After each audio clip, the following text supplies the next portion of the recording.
Hello guys, I'm a Korean vlogger and I'll be covering housing topics today.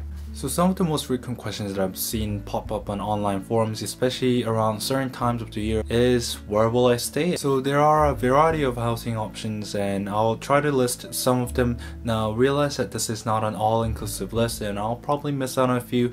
If I do, please comment down below and let me know what I missed and let others know. So the first option for you would be if you're coming in through work, especially through EPIC or some sort of other ESL teaching programs, most schools will actually assign you an apartment to stay, and most often those places are very nice. They might be smaller than what you're used to back home, but they have a lot of modern amenities and they are usually free of charge included with your package. For those of you that are not lucky enough to be assigned an apartment, you can find your own place fairly easily. There are a lot of short-term stay options in Korea. One of those options is called go시원, basically small apartment rooms that you can rent out in a central place for short term, usually requiring no contract and no deposit. I'm actually in a go시원 right now and the people next door are probably getting very pissed that I'm speaking in English and mumbling to myself at 11 p.m. So what kind of options are there for go시원s? Well, there's a one-room option, which is basically a studio room around 12 by 12 feet in size. It's a furnished suite, usually with a desk, internet connection and a bed. Sometimes a mini fridge is also thrown in. Now the optional attachment to this is that you can get a private washroom or a private washroom and a shower, and these will tend to run a little bit more expensive. But for the majority of go시원s, you're not going to be spending more than 500,000 won a month. You can also get the mini room option, basically a desk and a bed. And then if you move up, you can rent an apartment. Those will range anywhere from 500,000 won a month up to 1,500,000 won a month. And you're looking at $500 to $1,500.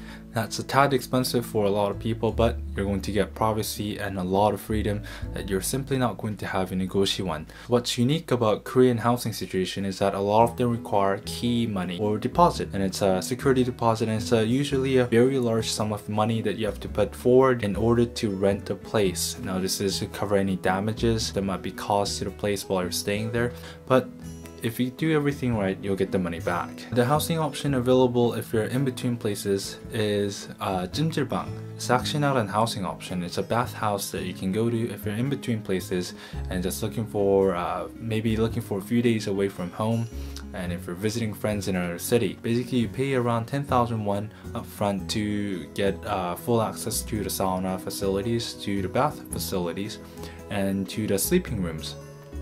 The sleeping rooms aren't all that nice, so you basically lay on a mat and you get a small pillow, usually a hard pillow. It's a cheap way to spend the night if you're in between places. The fourth option will be to rent an entire house.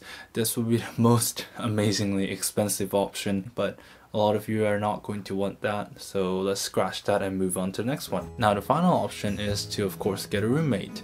You can rent an apartment and get a roommate then, or you can move into someone's apartment and be their roommate.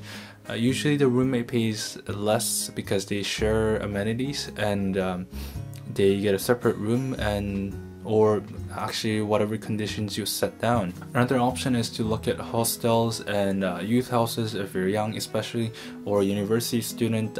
You can look into dorms. Those are usually the cheaper options and they're only open to certain groups, so I won't get too much into detail there. I hope that I covered most of the topics and answered some of the questions that you've been having. If you have any more questions or comments or recommendations, or maybe some things that I missed, feel free to comment down below and I'll try to get to them as soon as I can. So that's it for this vlog. If you'd like to see more content, press the like button here somewhere, and yeah, see you next time.